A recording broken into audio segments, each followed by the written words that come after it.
Assalamualaikum warahmatullahi wabarakatuh. Hamdan wa syukran lillah, salatan wa salaman ala rasulillah wa ala alihi wa sahbihi wa mawalah. Asyhadu an la ilaha illallah wahdahu la syarika lah, wa asyhadu anna Muhammadan abduhu wa rasuluh alladzi la nabiyya ba'dah. Allahumma salli ala sayyidina Muhammad wa ala ali sayyidina Muhammad. Qala Allah Ta'ala fil Qur'anil Karim, a'udzu billahi minasy syaithanir rajim. Bismillahirrahmanirrahim.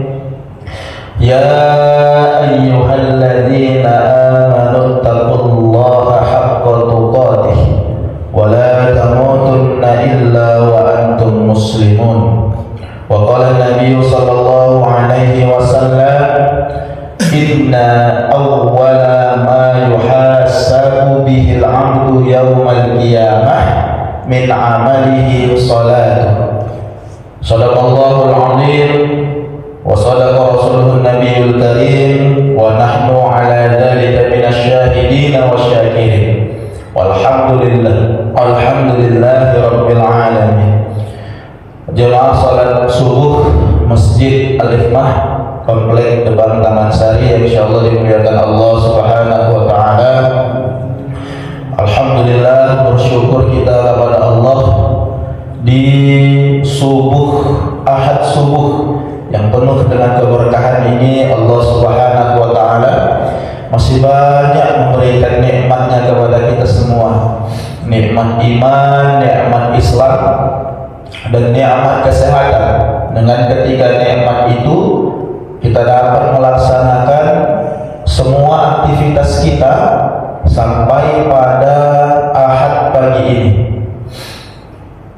Kalau bukan karena ketiga nikmat itu, kalau bukan karena nikmat iman, nikmat Islam, tak mungkin kita menunaikan ibadah salat subuh. Karena nikmat iman, nikmat Islam Allah berikan kepada kita sehingga kita menunaikan ibadah salat subuh berjamaah. Ditambah lagi nikmat sehat. Karena banyak di antara kita, saudara-saudara kita, Allah kasih dia nikmat iman, Allah kasih dia nikmat Islam, tapi sedang Allah cabut nikmat sehat dari dalam dirinya, sehingga dia menunaikan ibadah salat subuh tidak secara berjamaah di masjid seperti yang kita lakukan ini. Bahkan ada saudara-saudara kita yang melaksanakan sholat subuh tidak dalam kondisi berdiri, melainkan melaksanakannya dengan kondisi duduk, bahkan ada yang berbaring. Tetapi Allah Subhanahu wa taala memberikan nikmatnya begitu banyak kepada kita. Kita sehat walafiat, kita gunakan ketiga nikmat itu untuk tetap terus beribadah kepada Allah. Kemudian selawat berangkaian salam kita lihatkan kepada junjungan kita Nabi besar Muhammad sallallahu alaihi wasallam. Allahumma shalli wa sallim wa barik alaihi. Jamaah salat subuh yang dimuliakan Allah Subhanahu wa taala, yang kita hormati Ketua BKM, sekretaris dan seluruh pengurus Badan Kemakmuran Masjid Al-Hikmah, kemudian Bapak Ibu jamaah salat subuh Masjid Al-Hikmah komplek depan Taman Sari yang insyaallah dimuliakan Allah Subhanahu wa taala. Insyaallah kita akan melanjutkan kajian Ahad subuh kita yang rutin kita laksanakan setiap pekannya dengan berbagai materi, dengan berbagai tema, dengan berbagai ustadz yang hadir. Mudah-mudahan semua kajian-kajian yang kita ikuti setiap pekannya, setiap ahad paginya memberikan ilmu yang baik kepada kita, ilmu yang bermanfaat, kemudian menambahkan keimanan di hati kita semua, sehingga nanti kita di dalam beribadah kepada Allah terus menaikkan level-level ibadah kita itu. Bapak Ibu jamaah salat subuh yang dimuliakan Allah Subhanahu wa taala, insyaallah kita akan mengkaji sedikit yang terkait dengan ibadah kita, yang terkait dengan kehidupan kita sehari-hari. Kita akan mengkaji kitab Marakil Ubudiyah karangan Syekh Muhammad Nawawi bin Umar Al-Jawi, Syekh Nawawi Banten. Ya, salah satu ulama Nusantara yang Masya Allah menjadi imam, pernah menjadi imam di Masjidil Haram. Ini merupakan syarah dari kitab Bidayatul Hidayah yang dikarang oleh Imam Al-Ghazali. Untuk mendapatkan keberkahan, kita kirimkan Al-Fatihah untuk musannif yang mengarang kitab ini. Ala hadhihi niyah wa li kulli niyatin salihah wa ila hadratin nabiyil mustafa. Al-Fatihah. A'udzu billahi minasy syaithanir rajim. Bismillahirrahmanirrahim. Alhamdulillahi rabbil alamin, arrahmanir rahim, maliki yaumiddin. Iyyaka na'budu wa iyyaka nasta'in. Ihdinas siratal mustaqim. Siratal ladzina an'amta 'alaihim ghairil maghdubi 'alaihim waladdallin. Amin. Qala al-musannifu rahimahullah nafa'ana bi'ulumihi fid dharain, amin. Jamaah salat subuh yang dimuliakan Allah Subhanahu wa taala. Allah Subhanahu wa taala telah memberikan nikmat kepada kita, nikmat hidup, ya, nikmat kesempatan hidup. Tadi malam kita tidur, menutupkan mata, memejamkan mata, kemudian Allah bangunkan kita tadi pagi. Sebelum sholat subuh Allah bangunkan, kita bersiap-siap untuk melaksanakan ibadah sholat subuh. Kemudian hari ini kita menjalankan aktivitas kita. Selesai sholat subuh nanti kita menjalankan aktivitas kita, menjalankan kehidupan kita sebagai hamba Allah Subhanahu wa ta'ala. Ada hal-hal yang harus kita ketahui bersama, yang harus kita pelajari bersama, bahwa sejatinya hidup ini hanyalah seperti menunggu waktu sholat aja, ya kan? Ini kita Allah kasih nikmat masih hidup sholat subuh, ya kan? Nanti sholat zuhur, sholat asar, sholat maghrib, sholat isya. Jadi hidup ini pada hakikatnya kita seperti menunggu waktu sholat aja, ya kan? Kalau Allah kasih kita kesempatan hidup di waktu zuhur, kita laksanakan sholat zuhur. Kalau Allah masih kasih kita kesempatan hidup di waktu asar, kita laksanakan sholat asar. Kalau Allah masih berikan kesempatan hidup kepada kita di waktu maghrib, kita laksanakan sholat maghrib, dan begitu seterusnya. Kalau Allah, ini hari Allah masih berikan kita kesempatan nih melaksanakan sholat subuh. Tapi nanti ketika zuhur kan belum tahu kan, apakah Allah masih memberikan nikmat kepada kita, nikmat hidup di waktu zuhur.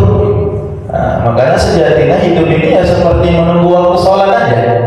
Makanya kata Musbah itu kan, ya hidup ini tuh singkat aja, antara zuhur ke asar, asar ke maghrib, maghrib ke isya, isya ke subuh. Nah, begitulah kita selaku umat Islam ini, hamba Allah ini, kita harus tahu bahwa hidup di dunia ini singkat saja, sebentar saja.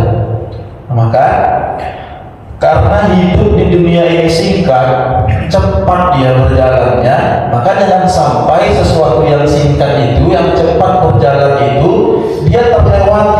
sia-sia. Ya kan? Jangan sampai nih nikmat Allah misalnya dari waktu subuh ini nanti menjelang zuhur, Allah kasih kepada kita kesempatan hidup di waktu subuh dan zuhur terlewati dengan sia-sia, tidak ada amal soleh yang kita lakukan. Ya kan? Jangan sampai Allah kasih nikmat kepada kita hidup antara waktu zuhur dan waktu asar, Allah kasih nikmat hidup itu kita lewatkan dengan sia-sia dengan perbuatan maksiat. Nah, itulah dia. Jangan sampai waktu yang begitu singkat antara maghrib dan isya kita lewatkan begitu saja tanpa ada amal ibadah. Nah, begitulah. Maka hidup seorang muslim itu tidak boleh ada yang sia-sia. Tidak boleh hidup seorang muslim itu tidak ada amal ibadah yang dia lakukan. Bahkan justru maksiat yang dia lakukan di antara waktu-waktu sholat itu. Makanya kita selaku hamba Allah yang beriman dan bertakwa harus mengisi waktu-waktu itu dengan kegiatan atau dengan amal saleh. Maka kata Imam Nawawi di sini, beliau mensyarah dan kitab Bidayatul Hidayah, kira-kira di antara waktu subuh menjelang zuhur itu apa amalan yang harus atau yang baik kita laksanakan, ya kan? Untuk mengisi waktu subuh ini, kesempatan ini antara waktu subuh nanti menjelang waktu zuhur, apa kira-kira amalan, apa kira-kira ibadah yang baik yang harus kita laksanakan selaku seorang muslim. Nah, di sini kita akan mengkaji sedikit, ya kan? Ada ma baina tulu'i syamsi ila zawal. Apa saja hal-hal yang kita lakukan, yang bisa kita lakukan antara terbitnya matahari, inilah waktunya kan, di antara terbitnya matahari hingga nanti tergelincirnya zawal, itu tergelincirnya matahari itu waktu zuhur. Apa saja yang harus kita lakukan? Apa saja amalan ibadah yang baik yang kita lakukan di antara waktu-waktu itu? Fa idza tala'at asy-syamsu wa irtafa'at qadara rumhin. Nah, jadi kata para ulama, kalaulah sudah terbit, maka jika telah terbit matahari seperti ini kan, telah terbit matahari itu, kemudian matahari itu tingginya itu seperti apa namanya, seperti ujung tombak. Nah, ujung tombak itu kan gimana kalau membahasakan itu, bukan lagi merah-merahnya lagi gitu ya kan. Kalau matahari mau terbit itu kan seakan-akan matahari itu dekat kali kan sama kita kan. Nanti pagi nih ketika matahari terbit, kalau panas ya kan nampak tuh matahari. Nah, seperti ujung tombak lah dia bahasanya. Jika atau apabila telah terbit matahari itu, kemudian tingginya itu seperti ujung tombak, kata para ulama, ya kan, au qadara nisfihi kama fil ya, atau setengahnya itu, fasolli rak'ataini. Apa yang harus kita lakukan? Fasolli rak'ataini, salat 2 rakaat, kata para ulama. Ada kalanya atau jika telah terbit matahari itu dan tingginya itu seperti ujung tombak keberadaannya itu kan, atau setengahnya, kata para ulama, kata Imam Nawawi, fasalli rak'ataini, maka salatlah kalian 2 rakaat. Nah, itu dia. Salatlah kalian 2 rakaat. Jadi itu amalan yang harus atau yang sangat disunnahkan bagi kita ketika matahari itu sudah terbit dan tingginya itu sudah berada seperti di ujung tombak, dekatlah dia. Nah, nanti sebentar lagi kalau sudah terbit matahari itu nampak loh, oh seperti ini dia, agak terang dia kan. Nah, jadi kata para ulama, ketika matahari seperti itu, fasholli rak'ataini, maka hendaklah kita sholat 2 rakaat.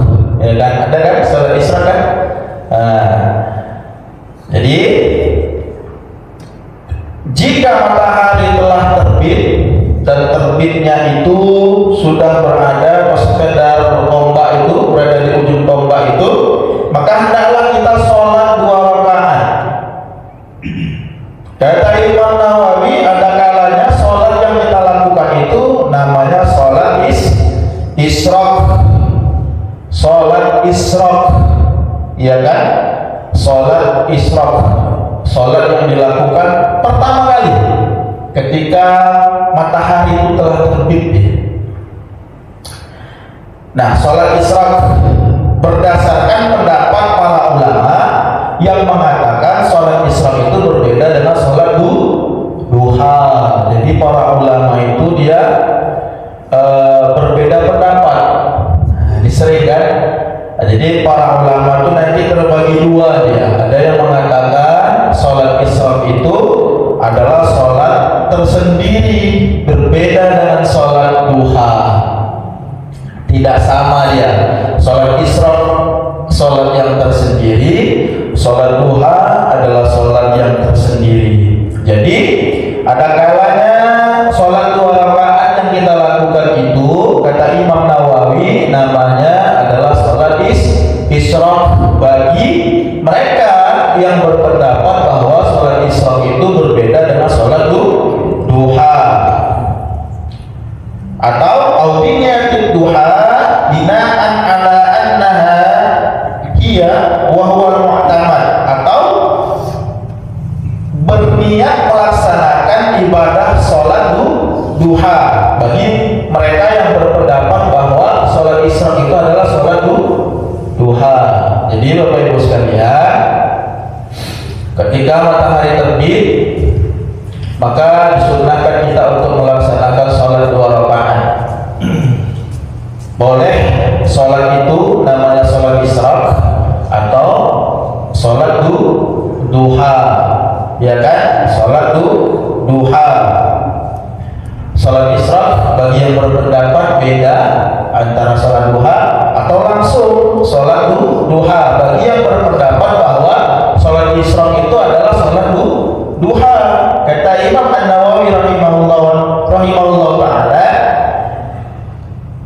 wa huwal mu'tamad, dan yang paling kuat itu adalah yang mengatakan bahwa sholat isyraq itu adalah sholat duha. Jadi sholat isyraq itu sama sholat dengan sholat duha. Ini kadang-kadang sering kan, sholat apa? Sholat isyraq, syuruk di waktu syuruk, karena ada itu biasanya nanti di jadwal sholat syuruk jam sekian ya kan. Nah, waktu syuruk. Jadi kata Imam Nawawi di dalam kitab ini, pendapat yang paling kuat adalah pendapat yang mengatakan bahwa sholat isyraq itu sama dengan sholat duha, tidak ada bedanya, ya kan? Nah, ini kalau guru saya dulu dia berpendapat bahwa sholat isyraq itu adalah sholat duha. Ini rupanya alasan beliau kan. Atau nanti ada yang berkata juga, ada yang berpendapat lain, sholat isyraq itu berbeda dengan sholat duha. Nah, beda, isyraq tersendiri, duha tersendiri, gak masalah, ya kan? Nah, itu ya.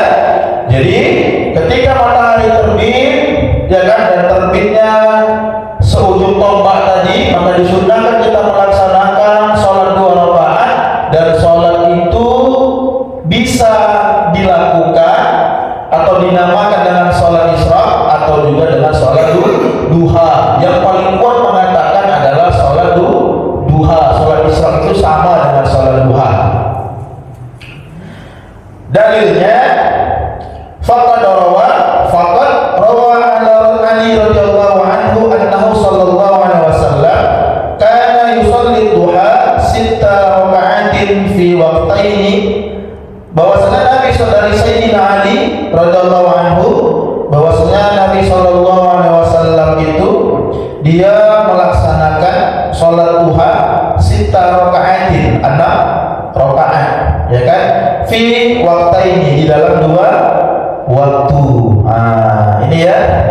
Jadi Nabi sallallahu alaihi wasallam kata Sayyidina Ali itu dia melaksanakan ibadah sholat duha itu 6 rakaat di dalam 2 waktu. Dibaginya nih, dibagi Rasulullah nih, ya kan, di dalam 2 waktu dia melaksanakan sholat duha. Idza asyraqatis syamsu, ya kan, wa irtafa'at qama rak'ataini. Nah, jika matahari itu tingginya itu ya seperti apa namanya ya, seperti ujung tombak tadi di awal-awal tadi ya, di awal kali tadi ya kan. Maka Nabi Shallallahu Alaihi Wasallam itu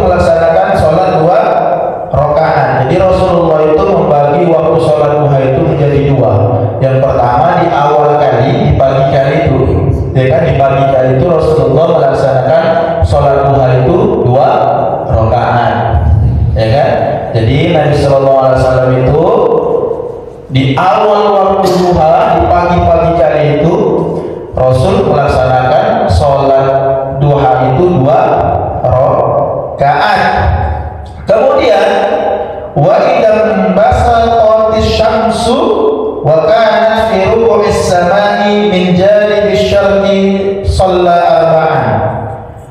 Yang pertama, Rasulullah di pagi tadi itu, di awal waktu duha itu, beliau melaksanakan sholat sunnah duha 2 rakaat.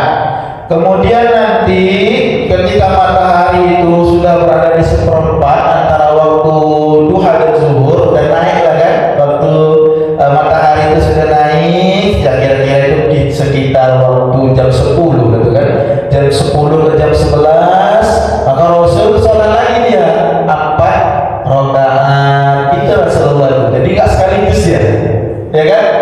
Jadi di pagi ini selesai duha, selesai subuh ini nanti sudah masuk waktu duha, ya kan? Maka Rasul sholat 2 rakaat. Nanti ketika matahari sudah mulai terang, sudah berada di seperempat, maka Rasul sholat lagi dia 4 rakaat duha itu. Jadi dia membagi waktu duha itu 2 kali dia. Pagi Rasul laksanakan, nanti sekitar jam 10 jam 11 lah waktu, kalau di kita waktunya itu kan, maka Rasul sholat lagi 4 rakaat. Gitu deh. Wadzalika, demikian itu inda zawali waqtil qiraah. Nah, sholat yang dilakukan itu Bapak Ibu sekalian, sholat duha atau sholat isra yang dilakukan Rasulullah SAW itu ketika hilang waktu makruh untuk melaksanakan sholat sunnah.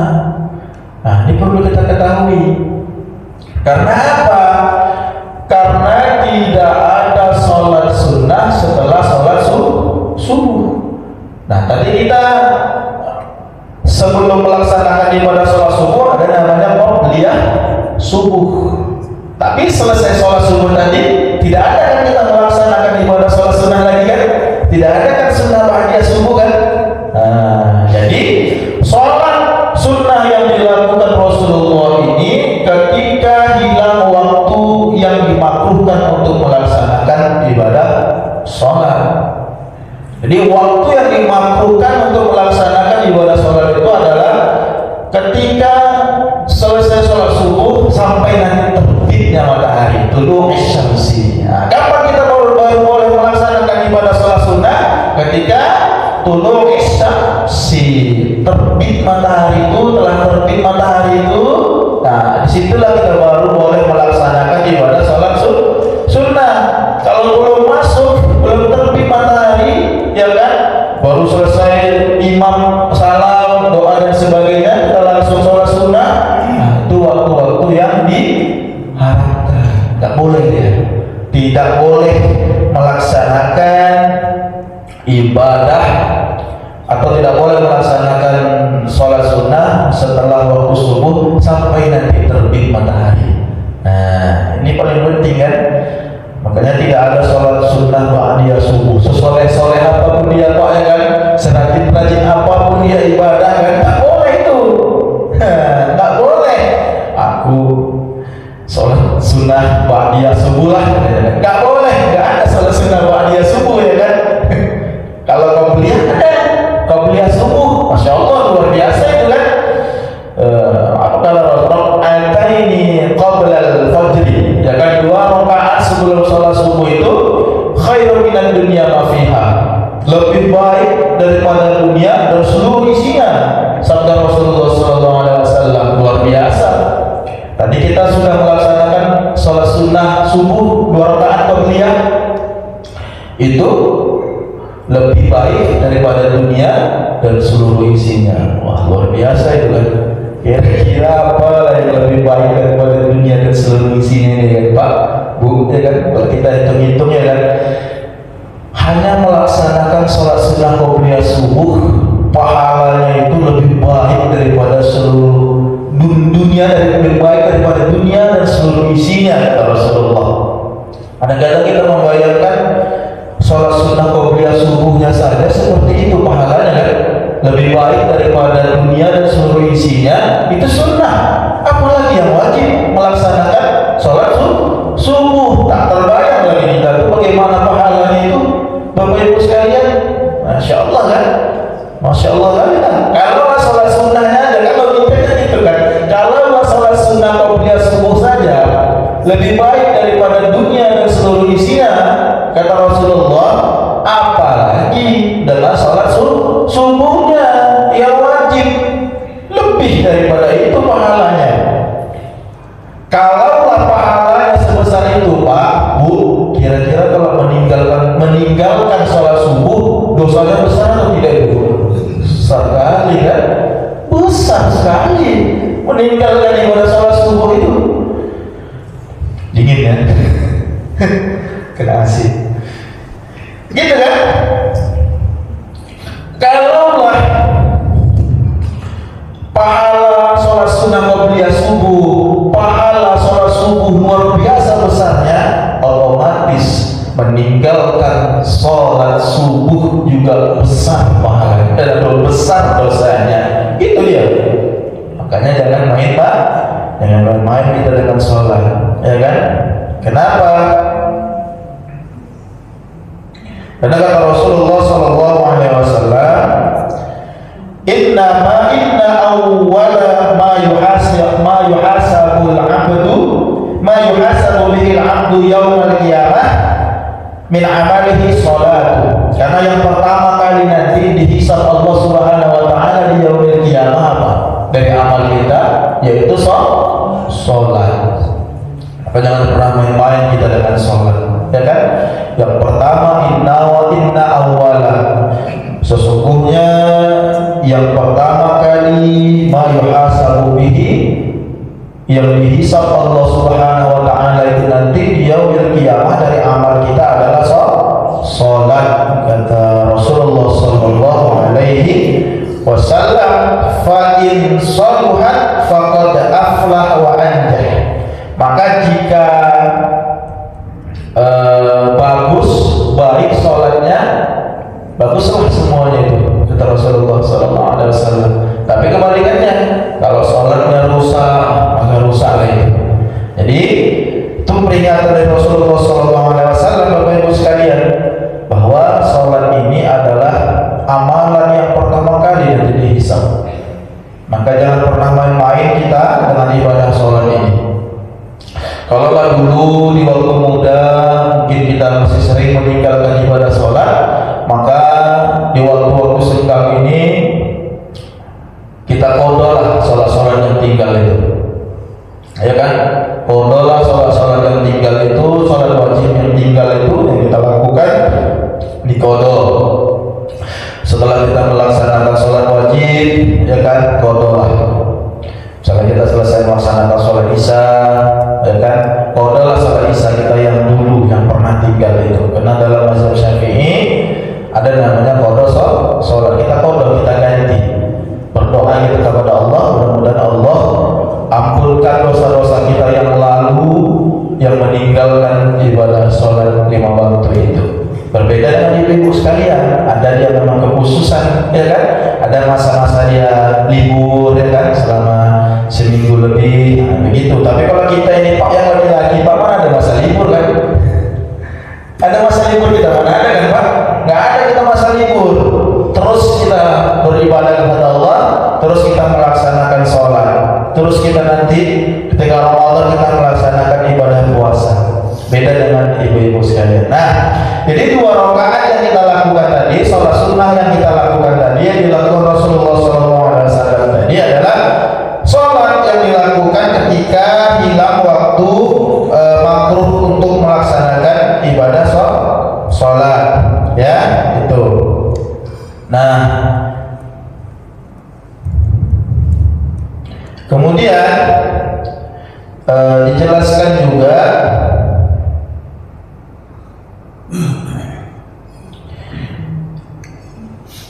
ini dia. Tadi di dalam keterangan tadi bahwa Rasulullah SAW melaksanakan ibadah sholat duha itu 6 rakaat, ya kan? Kemudian dijelaskan juga bahwa Rasul SAW juga pernah melaksanakan sholat duha itu arba'an au sittah aw samaniyah, 4, 6 dan 8. Itulah jumlah bilangan rakaat salat duha. Tadi kan ada 4, ada 6, ada 8. Wa hiya afdaluha wa aktsaruha. Dan yang paling afdal itu adalah 8 rakaat kata para ulama. Inilah yang paling kuat. Nah, jadi kita jangan sampai melewatkan kesempatan hidup itu yang Allah berikan di antara matahari terbit ini sampai nanti menjelang matahari tergelincir. Jangan kita lewatkan waktu itu dengan perbuatan yang sia-sia. Isilah waktu itu salah satunya dengan melaksanakan ibadah salat sunnah duha. Boleh 4 rakaat, boleh 6 rakaat, boleh 8 rakaat. Ya. Kemudian pelaksanaannya masna 2 rakaat, ya kan? Masna itu 2 rakaat. Jadi kalau kita sholatnya mau 8 rakaat, setiap 2 rakaat sekali, ai sallim min kulli raka'ataini, ya kan? Dan setiap 2 rakaat itu adalah salam. Jadi Bapak Ibu sekalian, kita melaksanakan ibadah sholat sunnah duha, misalnya kan mau 8 rakaat misalnya. Jadi setiap 2 rakaat itu kita salam, ya kan? Setiap 2 rakaat salam, kemudian ditambah lagi 2 rakaatnya salam, tambah lagi 2 rakaat salam. Min kulli raka'ataini, setiap 2 rakaat itu salam. Begitulah salat sunnahnya. Ya kan? Karena kalau kita sholat sunnah duha misalnya kan 4 rakaat misalnya kan, itu hampir dengan sholat zuhur kan, sholat asar ya kan. Tapi kalau kita melaksanakan sholat sunnah itu 2 rakaat kan, kata para ulama di sini, kalau kita 2 kali salam itu banyak pahalanya, ya kan? Kenapa? Karena di dalam 2 rakaat itu kan kita salam, kita baca apa? Baca sholawat, baca tahiyat, ya kan? Jadi bertambah banyak ya gitu. Maka kenapa? Karena di sini juga dijelaskan bahwa kata para ulama ini tadi di belakangnya. Jadi begini, wassalatu khairun, salat itu baik, sesuatu yang baik. Ya kan, salat itu adalah sesuatu yang baik. Faman syaa falyataksir, maka siapa yang menghendaki banyak kebaikan, kata para ulama ini, ya maka dengan salat. Semakin banyak dia salat, maka semakin banyak dia mendapatkan kebaikan. Ya, maka waman syaa falyastak, siapa yang hendak mendapatkan sedikit kebaikan, maka falyastaqil, sedikit saja sholat. Makanya apa? Pernah kita lihat kan, kalau kamu ingin hidupmu tenang, kalau kamu ingin hidupmu bahagia, kalau kamu ingin semua masalahmu itu terasa ringan, maka perbaiki sholat. Ya kan? Semuanya berawal dari sholat kan, Bapak Ibu sekalian kan? Kenapa? Karena sholat seperti itu dia. Fal yang taksir, faman syaa fal yang taksir. Siapa yang ingin banyak-banyak kebaikan, banyak-banyak sholat. Nah, makanya kalau kita ingin hidup kita ini teratur, kalau kita ingin hidup kita ini tenang, bahagia di dalam kita menjalani kehidupan ini, maka yang pertama adalah perbaiki sholat. Itu dia. Kalau kita perbaiki sholat kita, insya Allah akan memperbaiki hidup kita. Itu dia. Tapi kalau sholat kita berusaha, sholat 5 waktu tidak kita kerjakan, bolong-bolong dan sebagainya, maka rusaklah kehidupan kita itu. Ya kan? Karena kehidupan ini tidak bisa diukur dengan materi, Pak. Oh, dia nggak sholat kaya ya dia, kan itu nggak bisa. Ya kan? Dia tidak sholat 5 waktu, dia tidak puasa, dia tidak zakat, tapi dia kaya.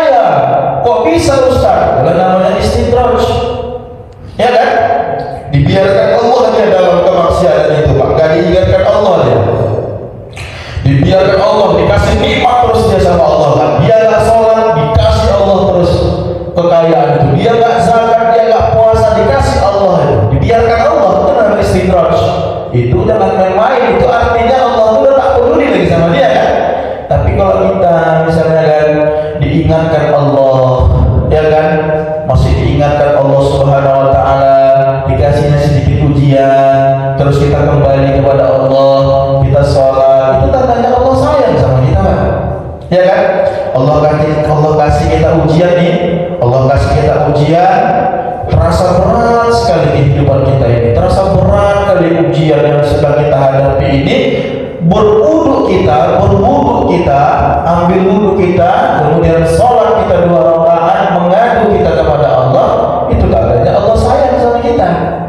Dia ingin kita tuh merengek, dia tuh ingin, Allah tuh ingin kita itu menangis, Allah tuh rindu kita memohon kepada-Nya, gitu kan? Nah begitu. Tapi kalau kita melakukan maksiat, tapi Allah tak tegur kita, terus dikasihnya nikmat-nikmat itu namanya istidraj. Hati-hati kita kalau kita dalam kondisi demikian, kan? Maka ketika ada orang-orang dalam kondisi seperti itu, Pak, Bu, itu udah peringatan itu. Artinya Allah itu udah tak peduli lagi sama dia. Tapi kalau Allah masih sentil kita, kan, kasihnya kita ujian, terus kita sholat, ya kan, kembali kepada Allah, itu artinya Allah sayang sama kita, ya kan?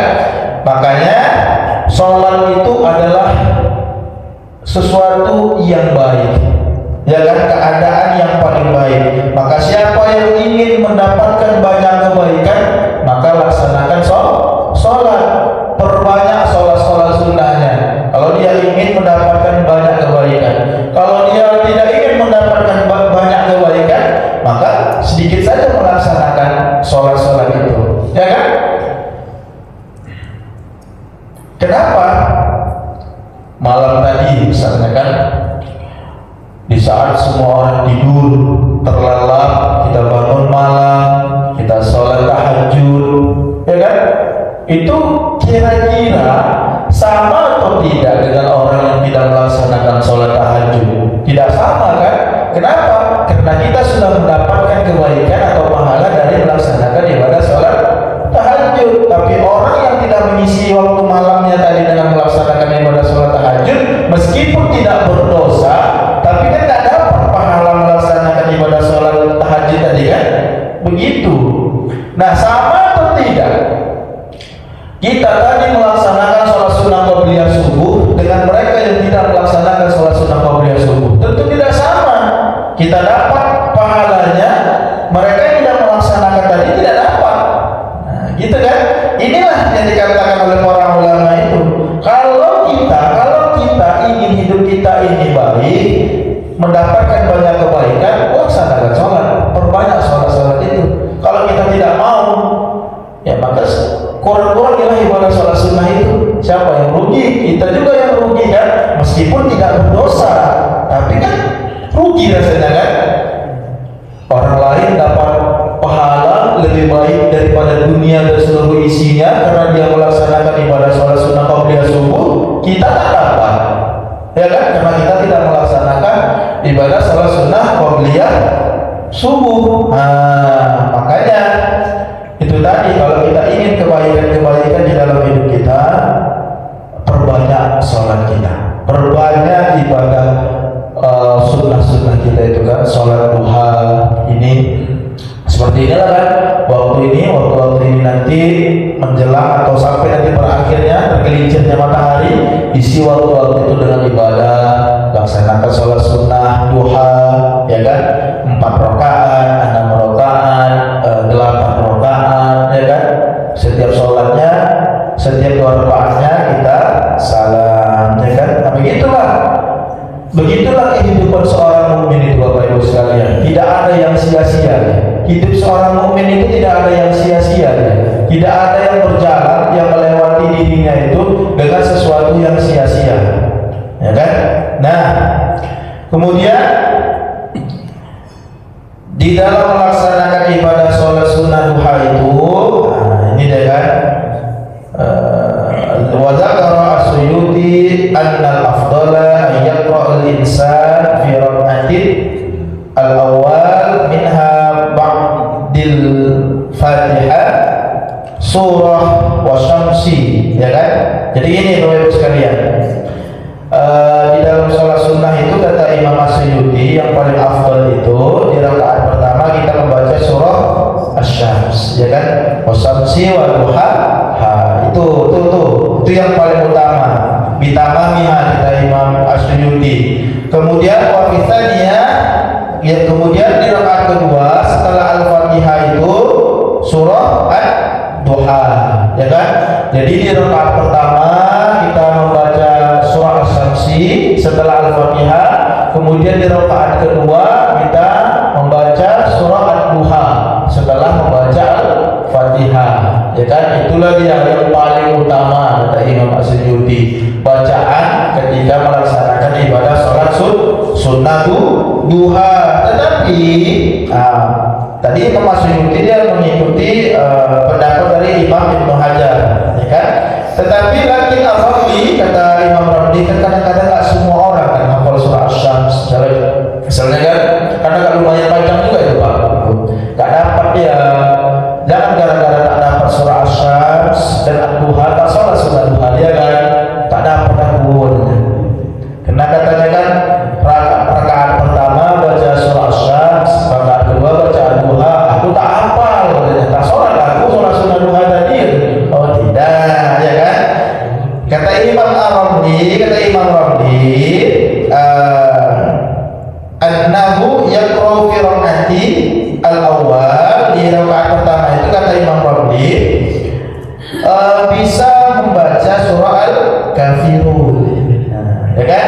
Jadi selain pilihan yang pertama tadi, Imam Ramli juga mengatakan bahwa di rakaat pertama itu membaca surah Al-Kafirun, wa fi tsaniyah Al-Ikhlas, dan di rakaat kedua surah Al-Ikhlas. Jadi kalau Bapak Ibu tidak hafal surah Asy-Syams, bisa memilih baca surah Al-Kafirun dan rakaat keduanya surah Al-Ikhlas, ya kan? Nah, gitu ya kan? Itu pilihan yang diberikan oleh para ulama kita ini. Jadi Bapak Ibu sekalian, intinya jangan sampai waktu yang diberikan Allah ini terlewat dengan sia-sia, ya kan? Kita isi waktu menjelang zuhur nanti, waktu dari pagi ini dulu syamsi, terbitnya matahari sampai nanti zawalin, tergelincirnya matahari, harus dengan sesuatu yang bermanfaat. Salah satunya melaksanakan ibadah sholat sunnah, dan sholat sunnah itu dinamakan sholat sunnah duha. Boleh dikerjakan 4 rakaat, 6 rakaat, 8 rakaat, setiap 2 rakaatnya sekali salam, begitu, ya kan? Karena kita tak lama di dunia ini, sebentar aja, 60 tahun sampai 70 tahun. Jadi kalau kita lewatkan sesuatu itu tanpa diiringi atau diisi dengan kebaikan, maka sangat merugi, ya kan? Kita nggak tahu nih kira-kira apa yang sedang dirasakan oleh saudara-saudara kita yang sudah meninggal itu di dalam kubur, kan? Nggak tahu kita, kan? Ya kan? Bagaimana yang mereka hadapi dan yang mereka jalani, kan? Saudara-saudara kita sedang di dalam kubur ini kan nggak tahu nih. Ada mungkin yang masih disiksa, ya kan? Ada yang mendapatkan nikmat kubur, ada yang mendapatkan azab kubur. Kalau ditanya kepada mereka, pasti mereka ingin kembali lagi ke dunia ini, Pak, ya kan? Rabbana absarna wa sami'na farji'na na'mal salihan inna muqinun. Kami sudah melihat ya Allah, kata mereka. Kami sudah mendengar ya Allah. Maka ya Allah, kami minta kepada-Mu ya Allah, kembalikan kami ke dunia lagi ya Allah. Kami akan beramal salih. Kami akan menjadi orang yang yakin akan bertauhid kepada-Mu ya Allah. Itu permintaan mereka bagi orang-orang yang sudah meninggal itu, Pak. Mereka ingin kembali, mereka ingin sekali kembali ke dunia ini untuk beramal salih. Tapi tidak bisa lagi, tidak bisa lagi, karena Allah sudah kasih kesempatan. Aku sudah kasih kesempatan kau hidup di dunia, kata Allah, maka gunakan kesempatan itu. Ketika sudah mati, ketika sudah ada di alam kubur, tak bisa lagi kembali ke dunia untuk beramal saleh. Tapi kita ini masih di atas nih, kita masih di dunia ini, ya kan? Allah masih berikan kesempatan hidup nih. Nah, maka jangan sampai kita lewatkan kesempatan hidup yang singkat ini dengan sesuatu yang tidak bermanfaat. Demikian saja pengajian kita pada subuh ini, dan Bapak Ibu sekalian yang mau diskusi, bertanya, kita sharing-sharing, dipersilakan.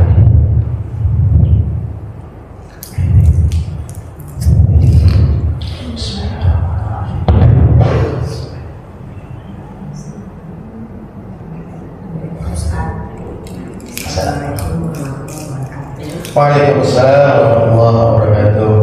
Mengenai sholat subuh tadi Pak Ustaz, kira-kira adakah masa waktunya berapa menit, dalam berapa menit kita mampu mengerjakan sholat subuh itu? Dan kemudian biasanya dia dimulai jam berapa Pak Ustaz dan habisnya jam berapa? Ya, bagus. Ya, baik. Nah, sholat syuruk ini adalah sholat yang pertama kali dikerjakan ketika tulu syamsi, matahari itu terbit. Itu syuruk 6:23 kan? Berarti matahari ini sudah terbit. Terbit yang pertama kali. Inilah waktu syuruk di situ 6:23. Subuh tadi jam 5:05. Ya kan, subuh tadi jam 5:05, berarti sudah lewat, ada 1 jam berapa menit kan? Itu ada waktu syuruk 6:23. Syuruk itu kan terbitnya matahari. Nah, itu ada syuruk. Nah, itulah waktunya Bu. Ya kan, terbit pertama kali itu. Nah, itulah waktu syuruk kita melaksanakan ibadah sholat sunnah 2 rakaat, sholat syuruk namanya kan, atau sholat duha. Itulah pertama kali. Sampai kapan ini waktunya? Sampai tergelincir atau hilangnya matahari, dan tergelincirnya matahari sampai waktu zuhur tiba. Itulah waktu pelaksanaan ibadah sholat syuruk atau sholat sunnah duha ini. Kalau bagi yang memisahkan tadi, sholat syuruk ini sholat yang pertama kali yang di awal ini, ya kan? Nah, nanti baru dia melaksanakan ibadah sholat sunnah duha ketika matahari sudah mulai meninggi sekitar jam 10, jam 11, ya kan? Nah, gitu ya. Waktunya kapan Ustaz? Sampai tergelincir matahari, sampai waktu zuhur. Itulah waktu pelaksanaan ibadah sholat sunnah duha itu. Sampai tergelincirnya matahari, sampai waktu masuk zuhur. Nah, itu dia, Bu ya. Nah, itu waktu melaksanakan ibadah sholat syuruk ini. Situ ada waktu 6:23, itu syuruk terbit, ya kan, tulu syamsi, terbitnya matahari. Nah, sebelum waktu syuruk itu masuk atau tiba, nah di situ waktu yang diharapkan kita melaksanakan sholat sunnah tadi. Nah, kan kalau sekarang sudah boleh karena sudah masuk waktu syuruk. Nanti selesai ini boleh kita sholat sunnah syuruk 2 rakaat, ya kan? Nah, nanti di jam-jam 9, jam 10 kita laksanakan sholat sunnah duha, ya kan? Itulah waktu yang diperbolehkan untuk melaksanakan ibadah sholat sunnah setelah sholat subuh itu.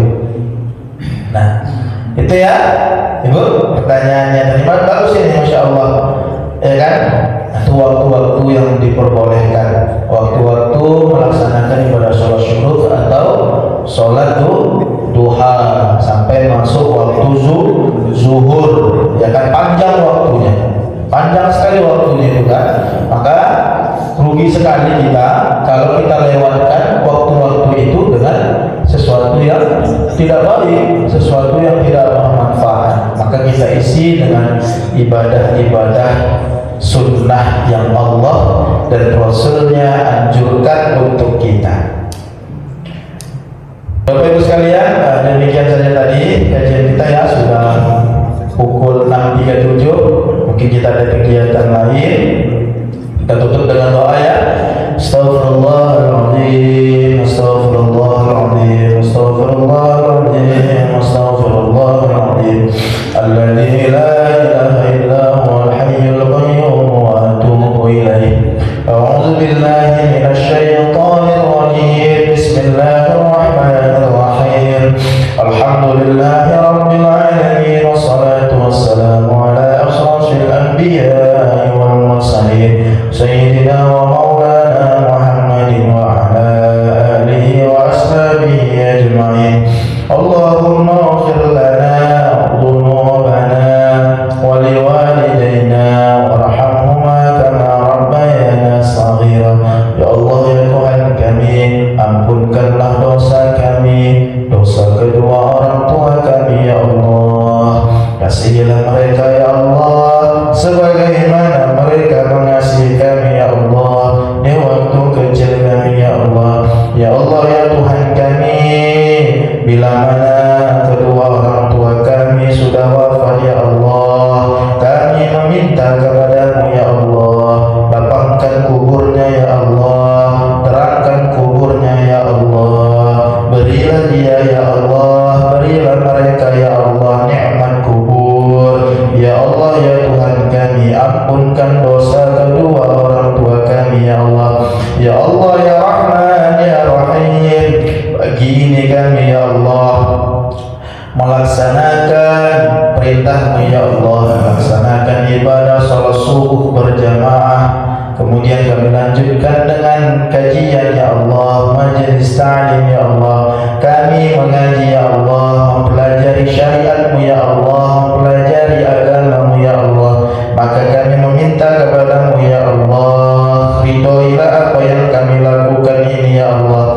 Ya Allah ya Tuhan kami, bimbing kami ya Allah dalam menjalani kehidupan ini ya Allah. Bila mana kami hidup tidak dalam bimbinganmu ya Allah, sungguh berat sangat kami rasakan ya Allah. Ya Allah ya Rahman ya Rahim, jadikanlah kebaikan-kebaikan yang kami lakukan ini ya Allah sebagai penambah tabungan amal ibadah kami nanti ya Allah. Ya Allah ya Rahman ya Rahim ya Mujib as-sa'ilin, Rabbana atina fid dunya hasanah wa fil akhirati hasanah wa qina adzabannar.